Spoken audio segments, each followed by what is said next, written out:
Olá pessoal, vamos dar sequência aqui ao vídeo de Moisés e a constituição, de seu povo e ver a importância desse homem. Vou continuar a leitura que eu estava fazendo.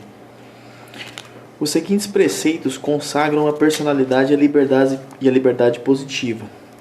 Moisés escreveu-os como fez mais tarde, com toda a legislação imposta ao povo. E o povo respondia unissonamente: assim faremos tudo quanto o Senhor disse e executaremos, como está em Êxodo, Êxodo 24. E juraram sobre um altar para cuja construção cada tribo havia oferecido uma pedra. Também entre os gregos a lei era a razão reconhecida pelo povo, mas somente os privilegiados lhe prestavam juramento, pois somente eles é que desfrutavam das vantagens. Já no deserto, Israel marchava dividido em 12 corpos, segundo os filhos de Jacó, dos quais descendia. Constituíam esses corpos as tribos, fundamental divisão, que mais tarde se tornaria também territorial na terra prometida. Para pôr em execução a lei, Moisés estabeleceu uma ordem de funções. Alguns a conservarão na sua pureza e a darão a conhecer aos cidadãos. São os sacerdotes e os levitas. Um conselho supremo dos anciãos estudará as necessidades, dirigirá as resoluções públicas, proclamará as disposições que hão de esclarecer e ampliar a lei fundamental. Haverá depois juízes para manterem as relações civis nos limites da lei, soldados para defenderem a lei e a pátria, profetas para anunciarem as consequências dos atos em acordo com a lei ou em desacordo com ela. Todos os cargos são gratuitos. Os homens verdadeiros servidores do Estado e, portanto, escolhidos pelo povo, o que ao mesmo tempo que honra os eleitos lhe impõe a obrigação de merecer tal honra. Cada um é responsável pelo que faz.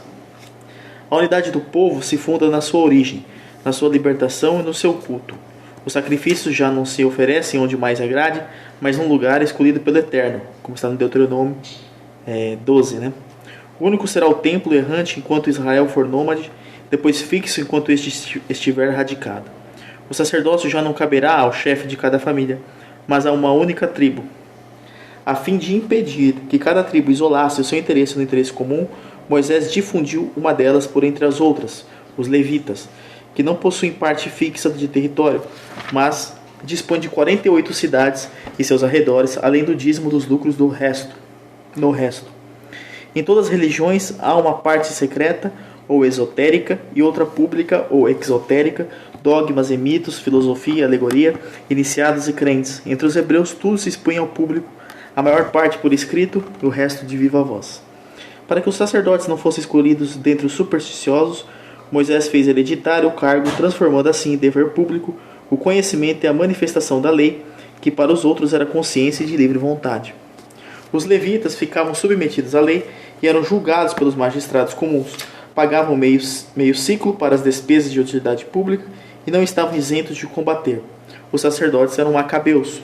Cada hebreu podia, com o título de nazireu ou separado, dedicar-se exclusivamente a Deus. O culto que nos impressiona desde os primeiros anos e em todas as circunstâncias é um poderoso laço que nos prende à pátria. Por consequente, Moisés dele fez uma das partes principais da sua lei e colocou ao serviço do Estado, onde não havia sacrifícios humanos, feiticismo e ciências ocultas. Que me importa o sangue de 1000 touros, de 1000 carneiros, de milhares de cabras, diz o Senhor. Julgai com justiça, sede misericordiosos para vossos irmãos, não calunieis a viúva, o pupilo, o estrangeiro, não pense mal o vosso coração. A misericórdia e a justiça aprazem ao Senhor muito mais que as vítimas. Como está em várias passagens isso, O espírito religioso, em épocas determinadas, era reavivado por júbilos solenes e lutos públicos, os quais faziam voltar à lembrança os fatos principais da história pátria e os benefícios do Senhor, como sempre, o vínculo da promessa, retornando em discussão.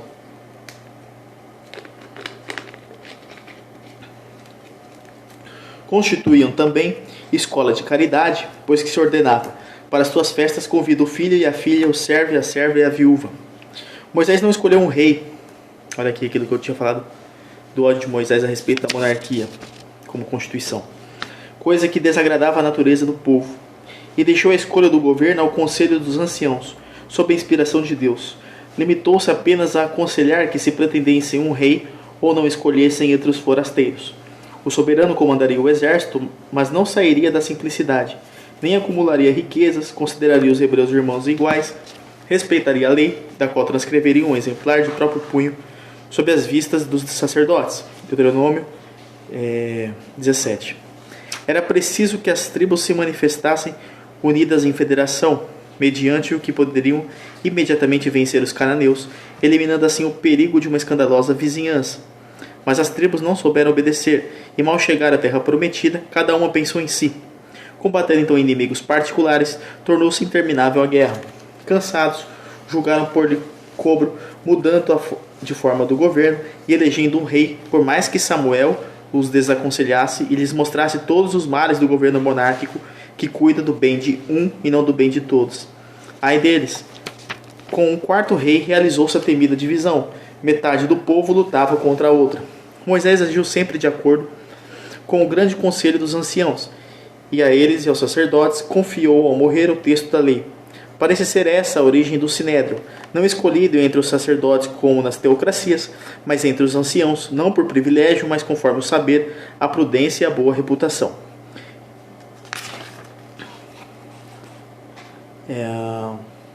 Nos tribunais, não se estabelece diferença de pessoas. Ouve o pequeno e o grande, o cidadão e o forasteiro. Não haja preferência de pessoas, porque só a Deus cabe julgar. Deuteronômio 1 e Levítico também. Todo acusado deve ser julgado pelos seus pares, anciãos, sob os olhos da nação. Ao acusado se poupa o antecipado suplício da prisão e prepara-lhe cidades onde possa refugiar-se até o exame do seu caso. Não julgue o homem sozinho. Só Deus o pode, diz a Mishnah.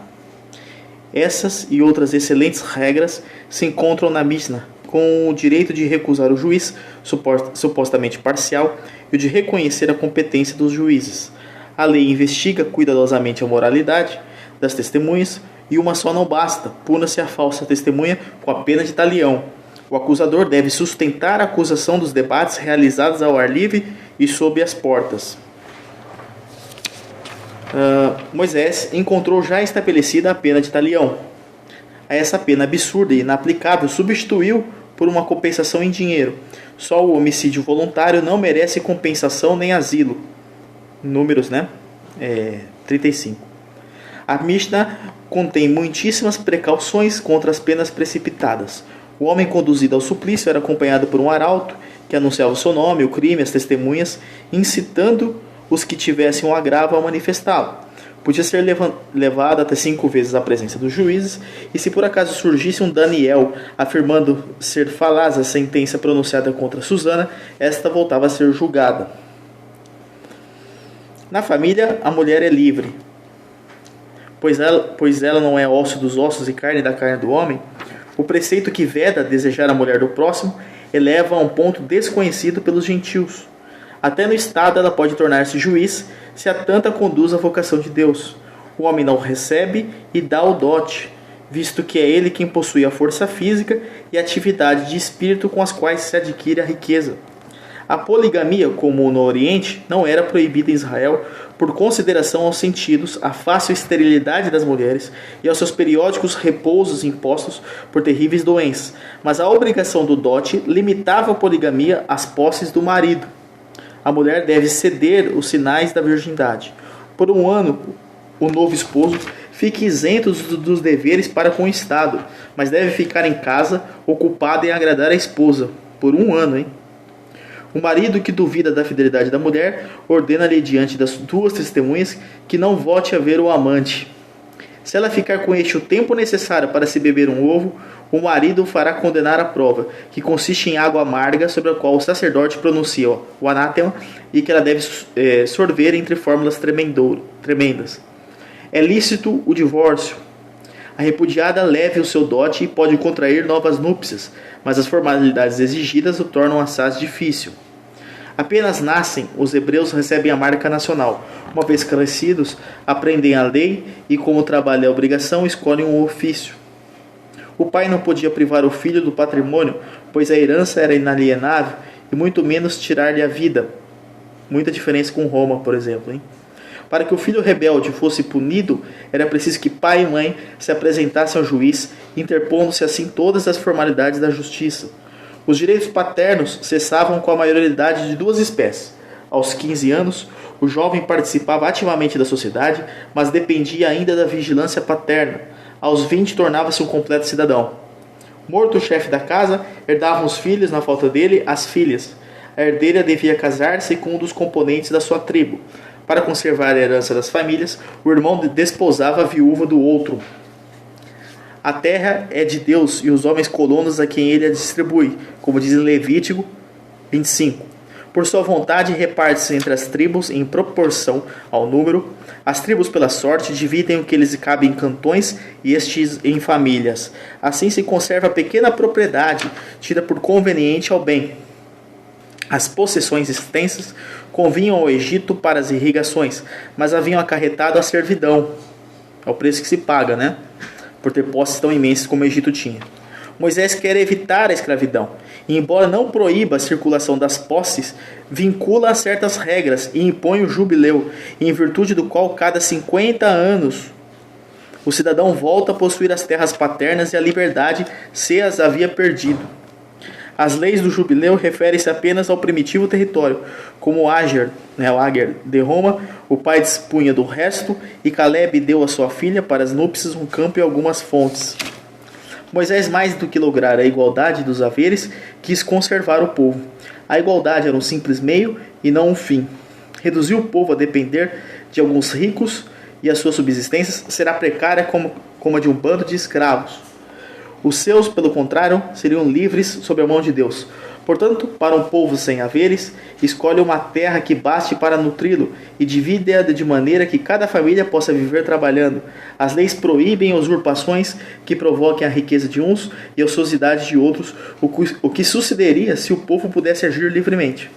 Não encadeia o movimento econômico pelo qual se formam ricos e pobres, mas regula para que nem a cupidez nem o desleixo prejudiquem a nação.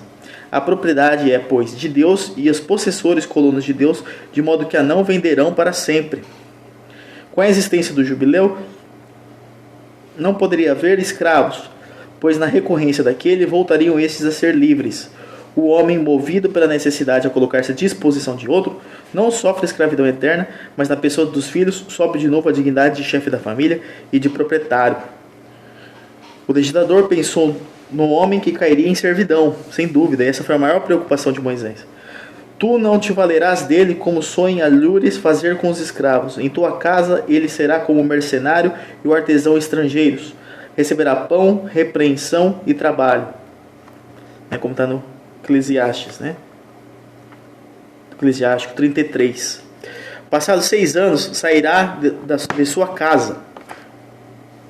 E tu não o deixarás partir de mãos vazias, mas lhes darás um pouco do seu rebanho, da tua ira e do teu lagar. Deuteronômio Levítico. Olha o nível moral, diferença desse povo para a Mesopotâmia antiga, hein? Se após 6 anos o servo queira ficar, levava o patrão à presença dos juízes e fazia furar a orelha, como sinal de que espontaneamente se submeteria até o jubileu. Jeremias diz a Sedécias que Deus o abandonará, e o seu povo ao rei da Babilônia, por lhe haverem desonrado o nome, não libertando seus irmãos. Jeremias 34. Pelo contrário, a mulher forte distribui antes do tempo a nutrição a seus domésticos e cuida de que não sofram os rigores do frio. Provérbios 31, que fala da mulher forte. E Jó exclama: se eu não quis entrar em juízo com o meu servo ou serva, quando de mim se queixavam, que farei no dia em que Deus me julgar? Não nos formou ele a todos nós no ventre da nossa mãe? Jó 31. O homem reduzido ao extremo pode vender a filha, contanto que esta não tenha atingido a puberdade, e contanto que ele volte a comprá-la, mal disponha do dinheiro suficiente. Quem a compra é obrigado a desposá-la se for solteiro. Se lhe desagrada, deixá-la partir, como se a houvessem resgatado, mas não poderá dar-la ao serviço de outra casa. Se dela fizer a noiva do filho, será tratada de acordo com o direito das filhas. Permitia-se a posse de escravos, tirados dos estrangeiros, pois a lei ainda não era universal. De vez em quando até transparece o rude direito que toda a antiguidade reconheceu, como por exemplo aparece em Êxodo 21. Se alguém batendo um servo a serva lhe ofende uma orelha ou lhe causa outro mal, liberte-o para compensá-lo. Se o mata, é réu da morte. Se o servo só morre 1 ou 2 dias depois, o amo não será punido de morte, pois que o escravo é dinheiro seu. Moisés encaminhou o seu povo à agricultura tida por servil entre a maior parte dos antigos, por ser entregue a escravos, e com isso a Judéia passou a ser um milagre de uberdade. Entregavam-se a eles grandes ricos como Boz. Saul perseguia as jumentas de seu pai quando Samuel ungiu o rei. Davi voltou a seus animais após a redenção de Israel. E na época de seu maior esplendor, seus filhos celebravam anualmente a tonsura dos rebanhos, com a injunção de que para as oferendas ao altar só se prestavam os melhores frutos, os mais deliciosos azeites, o vinho mais delicado, a mais pura farinha, as ovelhas e os bois mais perfeitos. Nasceu uma emulação de melhoramentos também consagrada pela religião. Aqui vai mostrando como a religião melhora o povo, através de melhorando os costumes, como ela facilita a vida. Aquilo nós já falamos que vai estar claro em Santo Agostinho lá na frente. É a construção da cidade de Deus, né? As belas artes ficavam subordinadas a outras considerações e proibida por temor à idolatria. A expressão da divindade dela se tirou o mais famoso dos assuntos, assim como a unidade do templo privou de todas as oportunidades a arquitetura. As minuciosas prescrições rituais obrigaram ao estudo da anatomia, de modo que os hebreus se tornaram mais tarde famosos médicos. É isso que se deve muitas das disposições, cujos motivos ninguém saberia adivinhar hoje. Entretanto, o extremo cuidado da pele, da limpeza e da dieta preservou Israel das doenças que se afligiriam os seus conquistadores, desde Senequeribe até Pompeu e até os cruzados, que ali contrariam enfermidades levadas depois para a Europa. Você não vê muitos casos da peste em Israel. Não digas, farei a este homem o que ele me fez, dar-lhe-ei o mal que me deu. É melhor ser paciente que prepotente. Quem domina o seu próprio coração vale mais do que quem conquista cidades. Se o teu inimigo tomba, não te rejubiles, e Deus desviará a tua cólera da tua cabeça.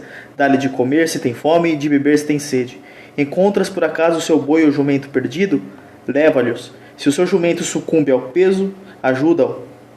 Ama a mulher da tua juventude. Seja para ti o teu amigo como tu próprio. Ergue-te diante dos cabelos brancos. Participe o estrangeiro das vossas festas. Volte a liberdade ao escravo que entre vós se refugiou. Se entrardes na vinha alheia, comei a saciedade, mas nada deveis. O salário do trabalhador não fica convosco até o dia seguinte àquele do qual ele vos pediu. Não haja entre vós pobres abandonados. Não consulteis feiticeiros e nem adivinhos. A lei dava conselhos de prudência e cortesia também. Se fizerdes um telhado, por-lhe-eis em volta um parapeito, a fim de que vos não torneis culpados de morte de quem dele caia. Deuteronômio 22. Quando ceifais, não toqueis um dos lados do vosso campo. Deixai ao pobre e ao estrangeiro a tarefa de colher as espigas que tiverem ficado no chão. Uma vez sacudidas as oliveiras, não junteis o que sobra. Assim fareis também após a vindima. Se ao recolherdes os montes, vos esqueceis de um, não volteis para o levar. Deixai-o à viúva, ao órfão, ao estrangeiro. Quando este empobrecido vos estender a mão, sustentai-o para que viva convosco. Lembrai-vos de que vós também fostes pobres e oprimidos no Egito. Não faleis mal do surdo e não coloqueis um obstáculo diante do cego. Levítico, Deuteronômio, né? A moral estava constantemente diante dos olhos, personificada na história. Nesta vida era apresentada como um exílio e a fadiga como expiação. O dilúvio e o fogo da Pentápolis faziam temer a punição de Deus, e as suas bênçãos caíam sobre as cabeças dos justos até as mais distantes gerações. Moisés, por conseguinte, olha para o futuro, prevê que o povo se afastará da lei, prevê as tristes consequências, mostra os desastres da pátria e o terribilíssimo da servidão estrangeira. Mas no fundo de tais ameaças sorri a esperança. Quando reconhecerdes os erros dos vossos pais, ainda que estejais dispersos nas extremidades da terra, reunir-vos-eis novamente, voltareis para a terra prometida, e viverei felizes no país de abundância, da sabedoria e da paz. 4 impérios passaram pela terra, todos apoiados na força e caíram. Está prestes a chegar um 5º, fundado na inteligência. A lei sairá de Sião, e a montanha da casa de Jeová será mais firme que todas as montanhas. Então as espadas se transformarão em arados, os troncos destilarão mel. Reinará a paz, a abundância, o desenvolvimento da inteligência e do contentamento. O lobo já não comerá o cordeiro, o leopardo viverá ao lado do cabrito. O realizador desses agradáveis desejos será o rei da paz, o suspirado de Israel, e sairá da estirpe de Davi. Se Moisés, portanto, estabeleceu como finalidade da lei e como recompensa da paz a abundância, o contentamento, a nacionalidade, é o mais moderno dos legisladores. Eis aí, em resumo, a obra desse grande legislador. Teria podido ser rei, preferiu não sê-lo. Deu a Arão, seu irmão, o sacerdócio por ser o mais digno. Seus filhos permaneceram, porém, entre os levitas, com os demais da sua tribo. O seu sucessor, escolhido por ele, era entregue a sua casa e a sua tribo. Chefe de um povo pervertido pela servidão e livre de todos os hábitos que tornam moral o homem à lembrança da sua mocidade, foi obrigado a rigores como os que nos deparam na história dos mais admirados povos antigos. No deserto, Israel foi um acampamento, e até hoje se julga que a disciplina militar exige punições reprovadas na vida civil. O massacre da tribo de Benjamim e da cidade de Ubis, cúmplice por não ter mandado deputados à Assembleia, assemelha-se ao juramento prestado pelos anfitriões de exterminação das cidades gregas revoltosas. Os doutores hebraicos esforçam-se por justificar a conquista da Cananeia, apresentando como reação do povo que recobra a terra dos seus pais. Não possou, porém, de dura necessidade para fixar um povo errante e evitar a mistura que se tornou a causa de tantas dores. A Cananeia foi ocupada por pequenas tribos que se expulsavam alternadamente, de modo que sucumbiam diante de outra mais forte. Dogma comum entre os antigos era atribuir a vitória à posse dos homens e das coisas. Mas aqui a conquista foi ordenada por Deus, que pode escolher por ministros das suas punições faraós, pestes, dilúvios ou heróis. Os rigores a que se via forçado afligiam Moisés. Afligiu a vista daquele povo de dura cerviz que ora reerguia os ídolos, ora almejava de novo repouso e alguns até almejavam a miséria de volta do Egito. Experimentou, pois, todos os martírios de um homem de gênio. E como o gênio não tocou a terra prometida, contente com falecer à vista daquela região, onde o seu povo teria sido feliz, se tivesse mantido a palavra empenhada. A vida de tal homem e tal saber seria o maior dos milagres, se ele não houvesse sido inspirado. Por isso está aqui a nossa consideração de Moisés como o maior de todos os homens.